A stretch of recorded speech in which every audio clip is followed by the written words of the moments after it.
Welcome back to another episode of Square State Sandlot. I'm here with Bill tonight. We have a lot to talk about. It's been a little bit since we've been on. I guess we're going to kick it right off talking about UW and some of the woes, I guess, facing Wyoming right now. What are your thoughts, Bill? Yeah, so obviously they started off 4-0 this season, and I thought things were starting to look up. I think Air Force really exposed the weaknesses of the Wyoming Cowboys offense. I think they're still ranked like top 15 or so on defense in all of college football. The Cowboys are, but I would bet their offense is towards the bottom. Um, we talked about it all off season that Vegan was a problem as the offensive coordinator, and through the first four games, it looked like Chambers and Craig Bull had figured out something. But obviously, they were exposed in the last three games, and really, it's not looking any better. For the game coming up against San Jose State, Bull has already announced that Levi Williams will be the starter. Um, I don't know if that's really going to have an effect because against New Mexico, Sean Chambers through the first basically two quarters couldn't do anything, so they switched to Levi, and he led them on a drive down the field, kicked a field goal, and then that was all they could muster up for the rest of the game. Bull ended up moving back to Chambers towards the end of the game because Williams wasn't getting it done either. So it's just not a good situation, especially when Craig Bull is the highest paid coach in the Mountain West Conference, and obviously they've been better than what you've come to expect from the Cowboys, being a fan for most of your life or all of your life. So it's tough to move on, but when you're paying top dollar and not getting top results, it's tough to keep going on with that. So, what are your thoughts on the whole situation, really? I mean, Um, as much as I hate to say it, I was almost waiting for this, as terrible as that sounds. um, Even in our wins early on in the season, they weren't decisive. They weren't. We let them back in a lot of games, or we had to come back from late, even though we started with the lead. yeah, I never thought that we played a complete game, even in all the wins that we had at the beginning of the season. So I've been really nervous about the quarterback position. I think we talked a little bit about it before the season started. Um, I don't know. I think it's going to be a rough rest of the road there. We're not performing on offense is our biggest problem, and I just don't see it getting better yeah. Well, with the in the Ball current team. State, that game was, I mean, they just absolutely destroyed Ball State in that one. Yeah, So that one was the one that got me really excited because the first two weren't great. Um, they won over Montana State barely, and then Northern Illinois they beat 50-43. But that was the game they let them back in by just being conservative and playing, um, prevent defense towards the end and not putting more points up when they could have. Uh, but the one that really should have been a red flag for us was the Yukon win when they won 24-22. Yukon had been getting blown out of every single game they'd played against even lesser opponents, I'd argue. So when they barely snuck that game away, that should have been a red flag. But since that game, they've put up a total of 17 points in three games. So um, obviously they've hit a wall, and yeah, like you said, Sean Chambers at the beginning of the season we had talked about. I don't think he's the answer. We've seen him basically play yeah, three seasons, get hurt in every single one of them. But even when he was on the field, he showed that he could run, but he couldn't pass. And they were saying, oh, he worked with all these people, throwing instructions and trying to get better. And like I said, I don't wish negative on anyone, but it's just clear to me that he's not the answer at quarterback. Levi, I mean, maybe he could be, but he's kind of in the same vein. So I think as yeah. much as I like Bull, I think his leash is getting pretty short on staying the head coach. I don't know when his contract's up, but if they can't show some improvement towards the end of the season, I think that might be it, especially if they lose to Colorado State. So Yeah, I'm really nervous about that game.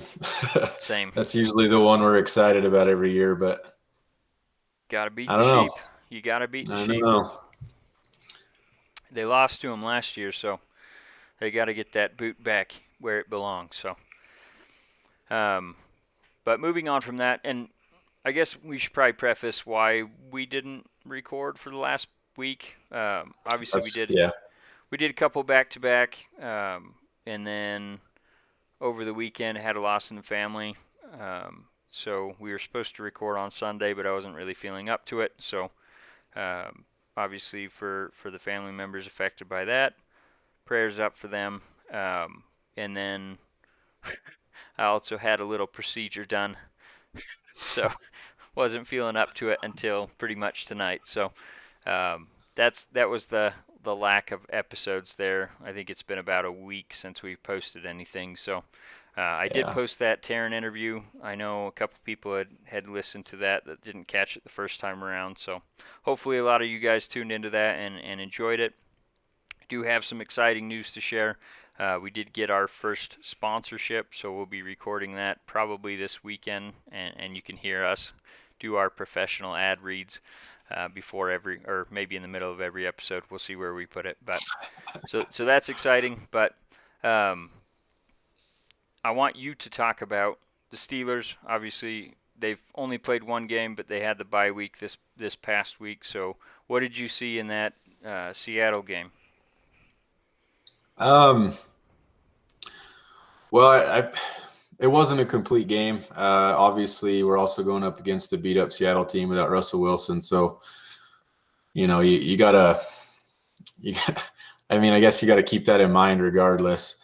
But I will say that when we needed the offense to step up and score, they did. And then obviously with the theatrics at the end of the game, when we needed the defense to step up and make a stand, obviously it's what won us the game at the end. Obviously TJ Watt's strip sack at the end cemented everything. So, pretty fitting fashion. He's definitely the leader of our defense. So, all in all, I would say we're still not there. We're back to 500, which is wonderful. We have some tough games coming up. We got a division game coming up against Cleveland, which is always going to be rough.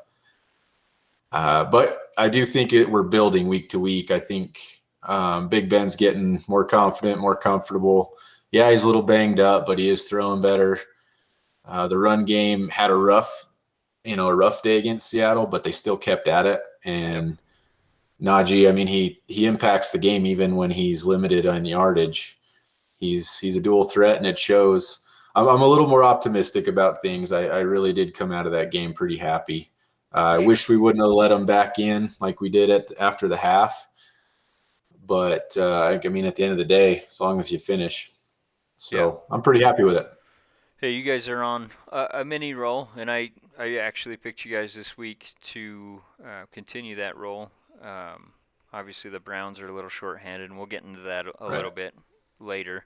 Um, but yeah, overall, I mean, Seattle's not a good team this year, but you guys did what you had to do to get that win, and that's what good teams do.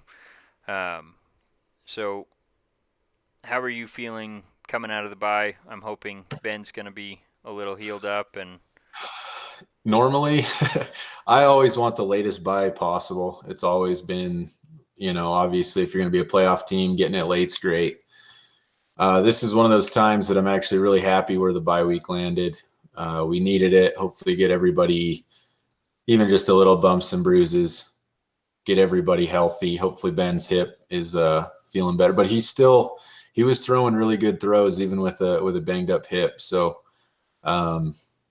I was more impressed with his throws in that last game than any other game this year. So yeah. I don't know. I think we're in a good place, getting healthy. So, and we also have the advantage of going up against a couple banged up teams, and I mean, you'll take it when you can. Yeah. That is the truth of it. Um, Curious over the weekend, or I guess it was probably earlier this week. Carson Palmer was, I can't remember what show he was on, but he was saying he's helping lead the search for the USC job opening in college football. And he mentioned that they were going to talk to Mike Tomlin. And Oh yeah, so, of course, Mike Tomlin gets asked about this in his presser. I think it was yesterday. Did you see his I loved his response?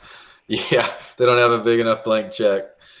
Yeah, there's not a I booster with a big enough blank check. And then he got real pissed and was like, I don't see you guys asking Andy Reid or Sean yeah, Payton these questions. And then he yeah. just kind of stormed off the stage, which definitely a valid point. I don't think any other, top tier NFL coach is getting asked if they're going to go to college I football.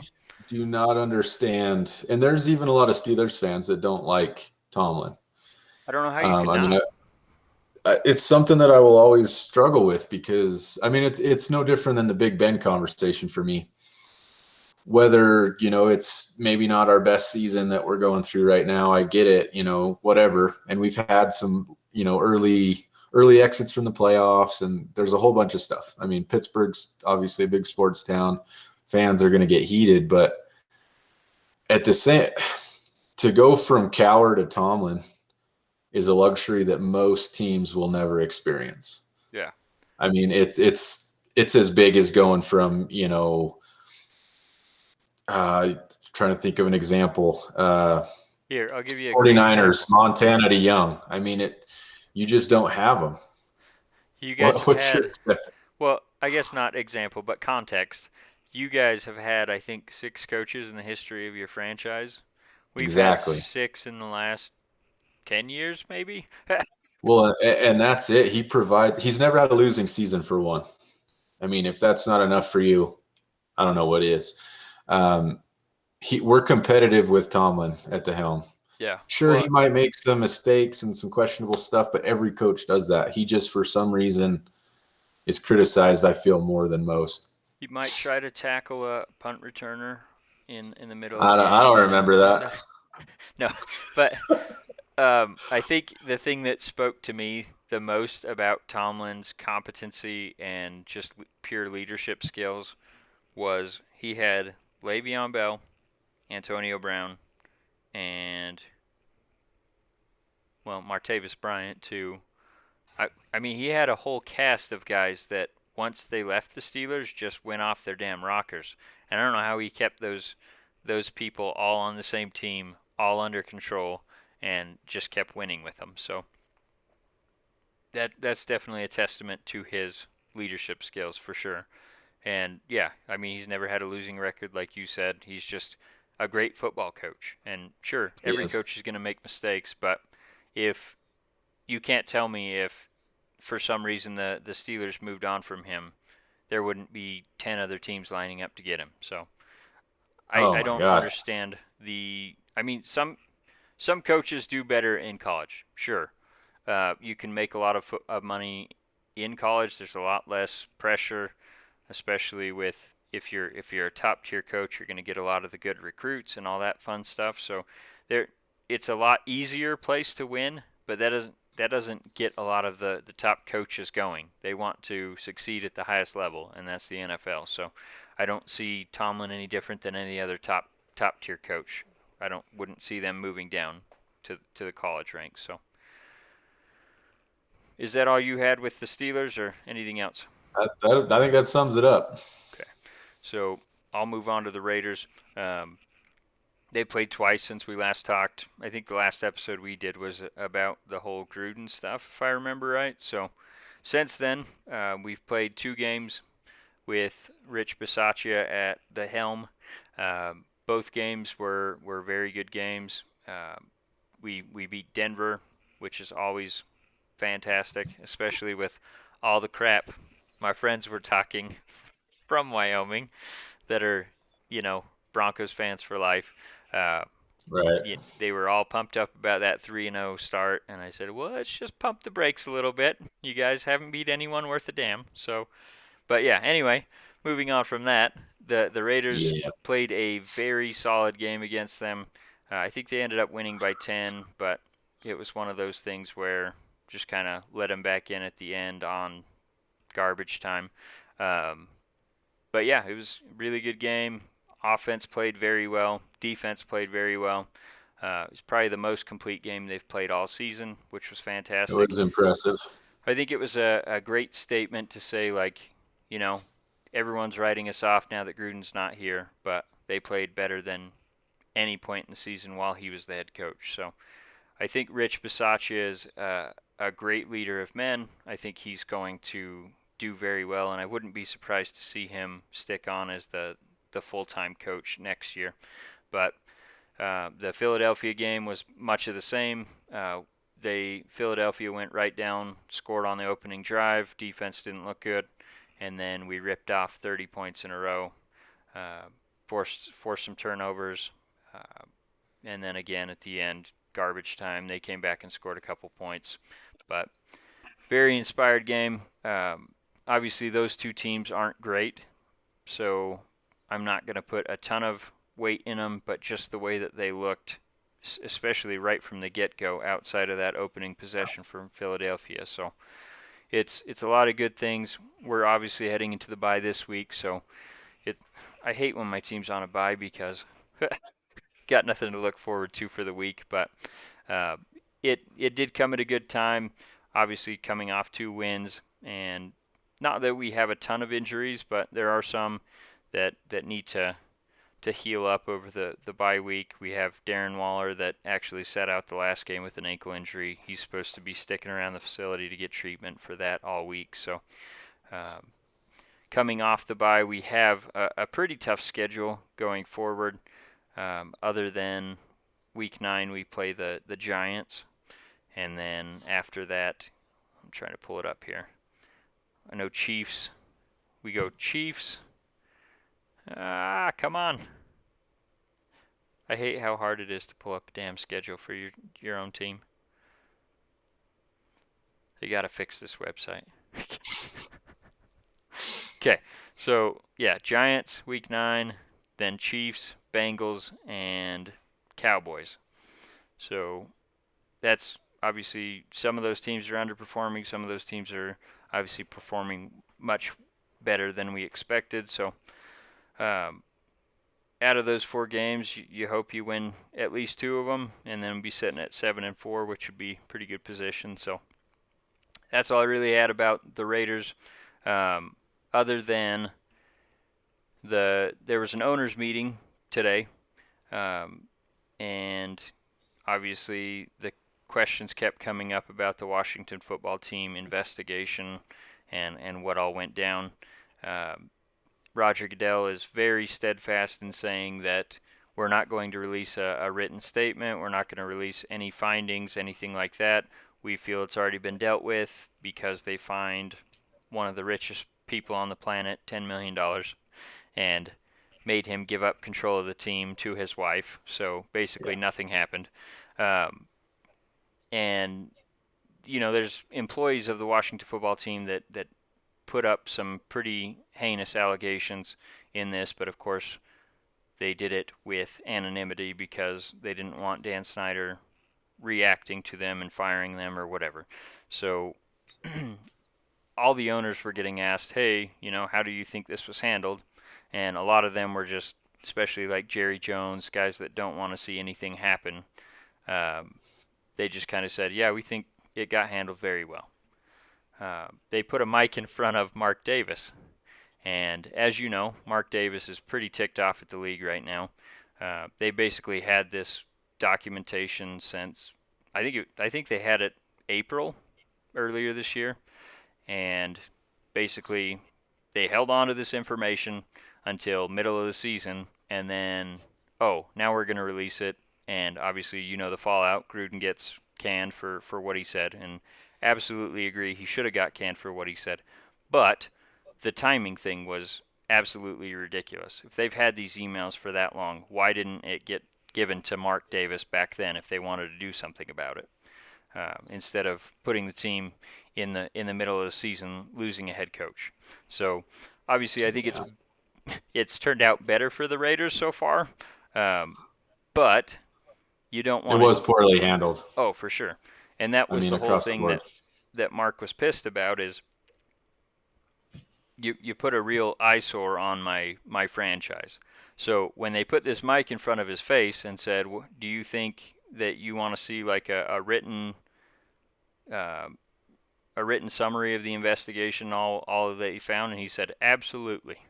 Let's see it," because he's pissed at the. Obviously, he's already had his consequences. He's lost his head football coach, and for some reason, he ended up having to pay Gruden some sort of settlement, even though Gruden resigned. I think probably because it was a forced resignation and he didn't want to go through legal stuff. So he just ended up paying him.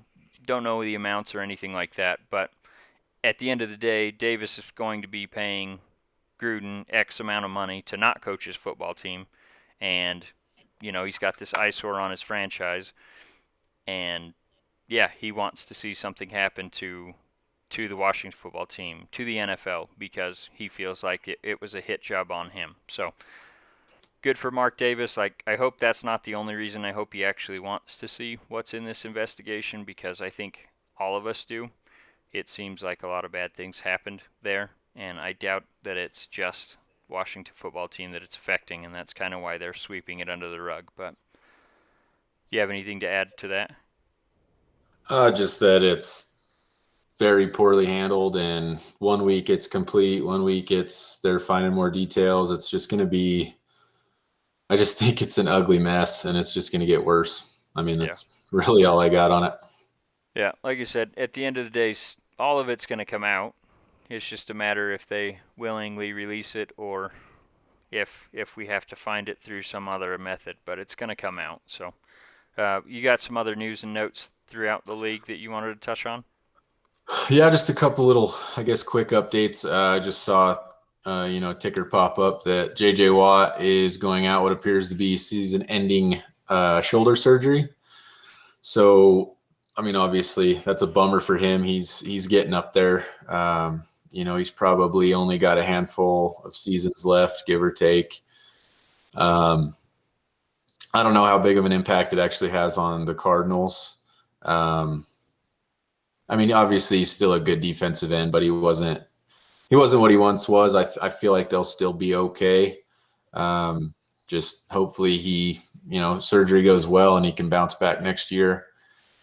In other news, Mark Ingram, as funny as it is traded back to the Saints, making a homecoming. Yep. I didn't want to see him leave the first time around. So I know. I don't know. It just kind of seems like a weird trade to me at this point in the season, but I don't know. He had a lot of success with the Saints, so maybe him and that's true. So, maybe him and Alvin can piece something together, two of them back there. So yeah. After this trade, I saw Brandon Cooks put on Twitter. He said, "Man, this is some BS," because everywhere he goes, they tank and then trade him off for assets, and he thinks he's going to a better situation, and then the next team sucks too. So yeah, we'll see if he gets traded. That would be beneficial for him to obviously go to a better team, but we'll see what happens with that. One thing I did want to talk about, and I already know your position on this, so probably don't need to rehash it, but I'll still ask for your opinion. But so over the last week, it was rumored, or I guess it was confirmed, Pete Carroll said that the team had been in contact with Cam Newton. Obviously, Russell Wilson went on the IR. They said anywhere from 3 to 6 weeks. It looks like it's only going to be 3, so I don't know if this move's going to happen. But they were at least in contact with him on possibly bringing him on. I think he's probably an upgrade over Geno Smith at this point. But if you're only going to use him for 1 or 2 games, obviously if Russell Wilson comes back and plays well, you're not going to use him the rest of the season. But as far out of the race as Seattle is, do you want to risk Russell Wilson getting re-injured for probably a lost season? And then follow-up question for that, are there any other teams you think Cam makes sense on? Oh man, I don't know. I'm going to go ahead and say I do not think Cam Newton is going to be that big of a improvement on their situation. At least Geno Smith has been in the system. He's, he's up to football speed. I agree with you, though. However, on the Russell Wilson situation, I would not rush that because he's literally, even right now, even though he's been playing as long as he has, he's their future still. He is your franchise quarterback. There's no point in pressing that issue. Go ahead. No. I was just going to say, as far as teams that could maybe use him, I don't know, man. It's real. He needs to go back to the Panthers. I was thinking even depending on how it all hashed out, because I just saw that there was some Tua trade talks. They're rumors. Yeah. But say they decided to move Tua, well, you could bring Cam Newton in to finish your season. For sure. Yeah, I think that at this point in the season, there's plenty of teams that he makes sense on. Washington. And he is talented. Washington, they said Fitzpatrick is still on crutches with that. I think he had a hip injury, so he's not coming back anytime soon. Obviously, they want to see if they have the future there in Heineke. And as far out of a lead as Dallas has, and they look like they're a pretty complete team this year. It's pretty much going to be a wash season, so bringing in a veteran to start over, I think Heineke's technically a sophomore now, so you probably want to see what you have in him, so maybe that doesn't make as much sense, but I like him on the Seahawks, and I love him back in Carolina, especially since Darnold basically has shown that he's not a capable quarterback without Christian McCaffrey, and they still have one more season where they're paying him $18 million. At this point, you probably just see if you can flip him for a late round pick or something if he's not your future, and it doesn't look like he's going to be. So that's another team that just took a huge nosedive after that 3-0 start. Them and the Broncos have lost 4 in a row, so pretty tough. But one thing I was going to say about Seattle is you said Russell Wilson's their future, and not that I don't think Russell could be. I just don't know where this team is at. They're obviously on a nosedive without him, but even with him, they weren't good. You're right. I guess with my point is for a franchise like that to turn it around, it's a huge advantage for them to be set at the quarterback position already. Yeah. So, if you have Russell Wilson and you can make moves to turn around, not saying they're going to, but if you have him in place already, okay, so say you make moves and bring in players and turn around the team for next season, but you messed him up finishing this season. Yeah. It's all for naught, I guess is my point. I get what you're saying, for sure. No, they're not the same team. It's just he already expressed frustration this past off season and saying that he wants out because he saw what direction this team was heading. So if they're not in a position where they can turn it around in a couple seasons, he's not going to want to be there for a rebuild. So not that he's going to force his way out, but he very well could. I think he's on the last year of his contract next year too. So things might get a little interesting there in Seattle, especially if they keep losing this season. So we'll move on from that, but just something in the back of the head. Yeah. You've seen what's going on in Denver. What's your take on it? In what regards? What did I miss? They've lost 4 in a row. Oh, just their overall situation. Okay. I want to make sure I didn't miss some crazy news or something. Obviously, I think a good chunk of our listeners are, if they're in the Wyoming area, are probably going to be Denver fans. So I guess all I would say is anybody that's listened knows that I am a big Teddy Bridgewater fan. I feel like he's had a rough go his whole career, and I don't think it's changing. I don't know. I think Denver is the team we thought they were, the first 3 weeks of the season. Sure, they came out 3-0, but, they were 3-0 to 3 teams that were combined 0-9. Yeah. Not saying it takes away the wins. Obviously, a win's a win, but now we're starting to see how they're really stacking up. And, they've had some bumps and bruises, but Everyone has. It's the middle of the season. That's how the league works. So I would I would hold back too much optimism if I was a Broncos fan. If you guys honestly, if they make it to 500, I think that's a win for their situation and where they're at quarterback and things like that. So Yeah. Well, and I know Bridgewater's banged up. I think he had an ankle injury, so they were even talking about maybe starting Drew Lock this upcoming week. I would bet who are they playing? Washington, if I remember right. Is that right? I think so. Yeah, they're playing Washington at home. I would bet if they don't win this game, Vic Fangio gets the axe. Because Washington's not a good football team.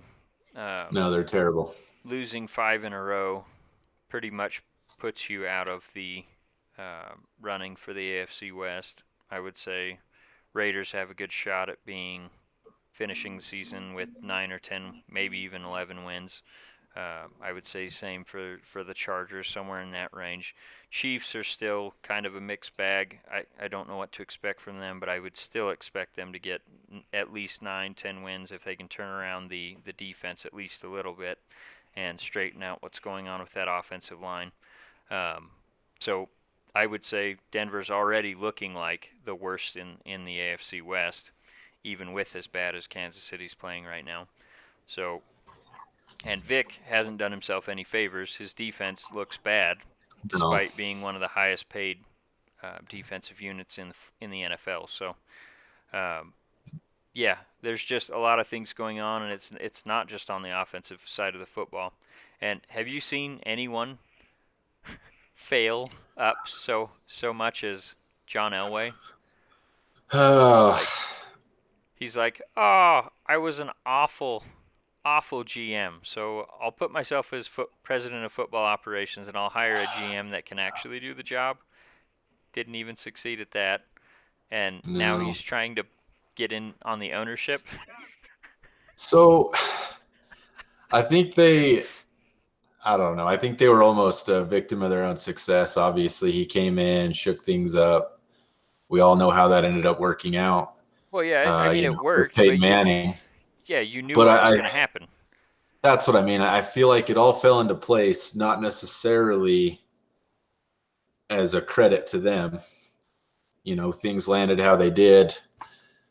Well, then once that party was over, it was like, okay, we got to figure things out, and You it's can't been a shit discount show the ever success since. they had, but everyone saw it coming with grabbing a, Hall of Famer off the scrap heap for the last couple of years he can eke out. And obviously it worked out. They got their Super Bowl win. But as soon as Peyton was gone, I mean, they've had a revolving door at quarterback with Osweiler, and the list goes on. So yeah, it's a bad situation there, and like I said, I think they'll have an interim head coach probably after this week if they lose, and we'll see what direction they go after that. I know they're planning on listing the team for sale, so there might be a huge shakeup after that if that goes through. So we'll move on from Denver. Cardinals. They look for real. Yeah, they've been heating up. I mean, we talk more and more about them each week. As I hate to say team to beat because we're so early in the season still, but really, if you had to pick a team this season, it would be them. I don't know, man. They're just playing some good ball. Yes, the Browns obviously were, not with Baker Mayfield and all that kind of stuff, but the Cardinals didn't have a lot in that game as well. Yeah, I think one team Go ahead. I think if one team was disadvantaged at all this season, it would have been the Cardinals. Uh, they didn't have their head coach. They didn't have their assistant head coach. They had like their third option at the person calling plays. They were missing several assistants, several players because of COVID protocols, and they still ended up winning that game. And that was against the Browns, obviously. And they didn't just win. I think they won like I can't remember what the score was, but I want to say they hung a 40 spot or so and only gave up like 13. So yeah, they're having a great season, and I would still not call them the team to beat, just because, Yeah, like you said, right. it's still too early for that.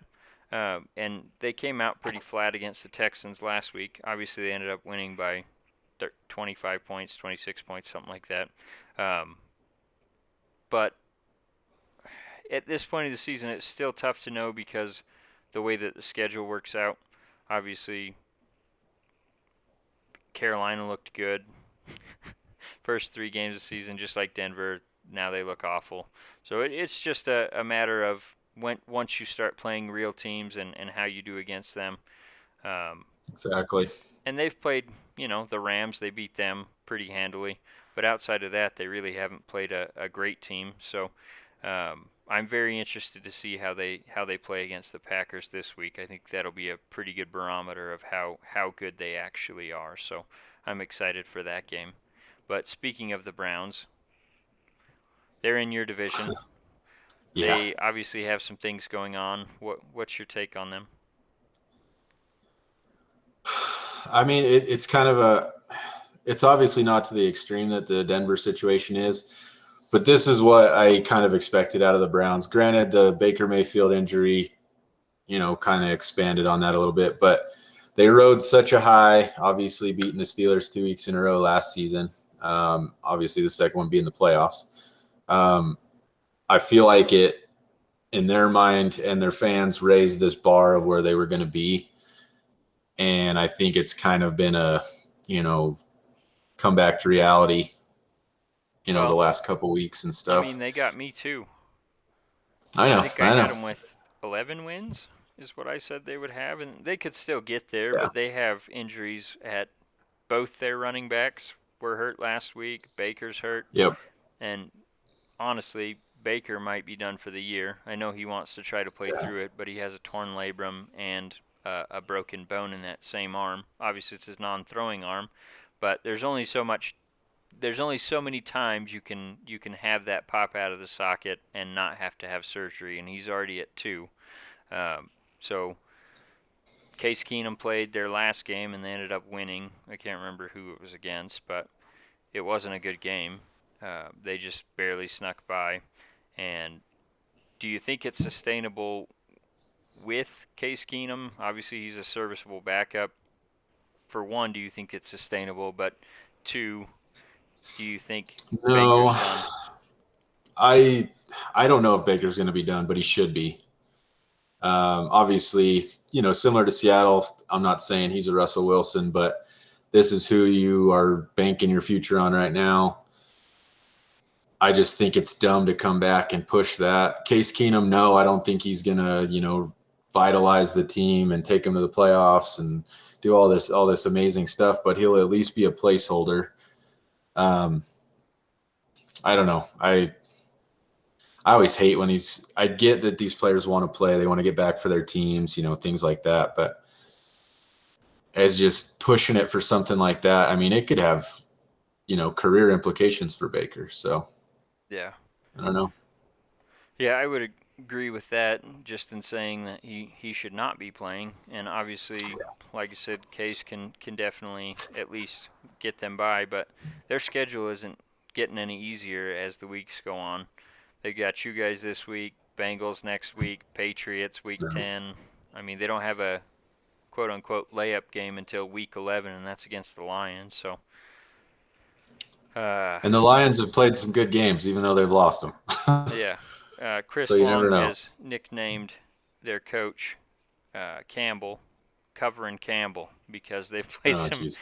They keep covering the spread and sticking in games that not a lot of people think they'll be in. So, um, yeah, no, I would definitely put Baker on IR and then see where you guys are at after the 3 weeks that he's on there. Uh, Yeah. Probably going to lose against the Steelers, probably going to lose against Bengals, probably going to lose against the Patriots, and then if he's ready for the Lions game, that should be a good landing spot. But like I said, if he dislocates his shoulder one more time, I mean, the likelihood of him having to have surgery on that right away is much higher. And end of the season, he's going to have surgery anyway. So why delay the rehab if you Right. can? Especially since I think next year they have to make that decision on if they want to pick up his 5th-year contract or his 5th-year option for his contract. So definitely interesting. I think that's all I had with NFL. Anything else you have? No, I think that's it for me. Cool. So, a couple things in Major League Baseball, and then we'll cut her loose. Um, this was a huge win for minor league players. This Big time. upcoming season, they've announced that MLB is going to pay the housing for the minor league players, and I don't. Not a lot of people know this. So, minor league players probably make, I want to say it's 2,000 to 3,000 a month while they're playing baseball. During that time, they're expected to basically not have a job because baseball is a full-time job. You play pretty much every day. They're Yeah. expected to have a house nearby the facility, and yeah, the teams feed them. But if you saw what the A's were feeding their minor league players that got thrown under the bus last season, uh, the conditions for these players is not great, and obviously a good chunk of the players that sign minor league contracts, they also get a giant signing bonus at the beginning. So they'll get, the top prospects will get $5 million to sign their contract, and then go down and make $2,000, $3,000 a month. So you don't feel as bad for those guys, but a lot of the guys, especially coming from like the Dominican Republic, outside of the Oh yeah. U.S., they're making $10,000 for their signing bonus, and then they get the $2,000 to $3,000 a month to sustain them, and then at the end of the season they have to pay to move all their stuff back to wherever they're living and find a job in the off season. So this this housing thing is a huge barrier for a lot of the players that don't get those signing bonuses, and it's a lot of the reason I think um, players that are trying to decide between baseball and basketball or baseball and football. It's a huge reason why they take that guaranteed money to go play in the NBA, or even the G League pays their players, I think, True. $60,000 minimum, things like that. So I think this is a huge step for MLB to advance the overall pool of talent they have, and I think it's just the first step of many that needs to be taken, because the wages they're paying these guys, especially the ones that are trying to make a roster but didn't get that huge signing bonus, I think they need to do better for them, especially when it's a $8 billion a year league. So Oh yeah, this is a huge deal for these guys. I mean, it's making it. I mean, literally starving to play baseball, and now obviously it'll be a little more comfortable for them. yeah, I mean, So, housing is obviously only going up for everywhere. Um, it's crazy. So like I said, huge move. Obviously, there's probably going to be a work stoppage come December mhm. 2nd, I think is the end of the league year. So we'll see what happens with that. I think there's going to be a work stoppage, and this could be one of those things that MLB says, hey, we're paying players to live, so this is our thing. Now, what are you going to give us in negotiation? So hopefully it's just something that helps the players completely, and it's not just a leverage thing for the owners. But a couple things I wanted to mention. Billy Beane pulled his name out of the list of candidates for the Mets head baseball position. It actually sounds like a ton of people that they were considering have already pulled their name from it. The GM from the Brewers. I don't remember the full list, but it doesn't seem to be a desirable position for some reason. I know media in New York is pretty rough, so maybe that has something to do with it. But Billy Beane, I never really saw him leaving because he has interests outside of baseball, and he has people he trusts in Oakland that basically make his job easy to do. He just kind of gives input and I think at this point he probably doesn't even have final say. But they just have a good working relationship. He has some ownership stake in the A's, so obviously he'd have to sell that if he took another position. So I think there's just a lot of things at play where it didn't make sense for him, and I'm grateful for that because he and his team have kept us competitive in a subpar um, organization structure in terms of payroll. So, No, um, I get what you're saying. but yeah, so that's good news for Oakland. Another little note: the Alameda County vote went through today, and it went 4-1 in favor of helping pay for the stadium and all that. Obviously, their portion is they don't they don't provide any money to the infrastructure or anything like that until the project actually makes money, and they start to see some of those tax revenues come in. So it's a win-win for Oakland. Ultimately, this is not the final vote, but it's a good step in the right direction. So outside of that, we have the World Series going on. Have you been paying attention to that at all? I've just been honestly been pretty busy, but I've just been getting reading updates on articles on the games and stuff. Yeah. So at the time that we wrote these notes, the Braves had a 1-0 lead over the Astros in the series. Yeah. The second game just concluded. Astros won that one 7-2.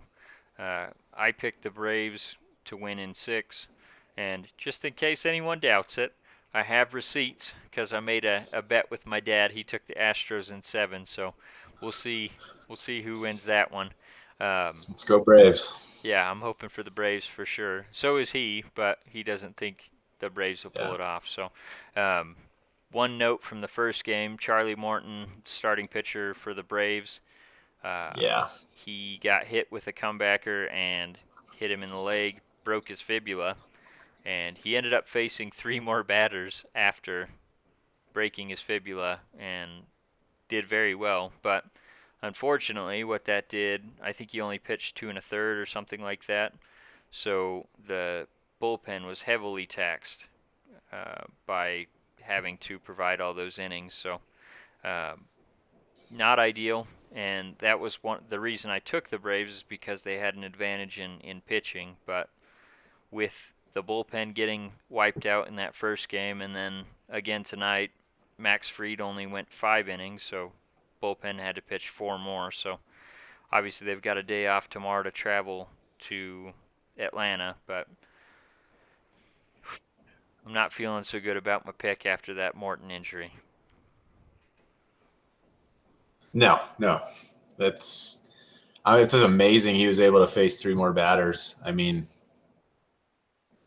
ugh. Pretty I'm crazy. just like, that makes me sick to think about it, honestly.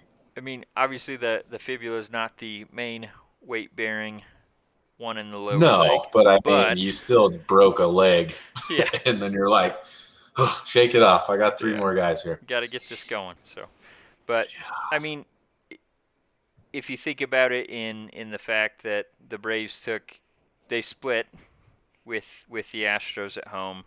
You're going home, you have home field advantage. You only have to win 3 more. So, in theory, you win the next 3, you win the World Series, and they're all at home.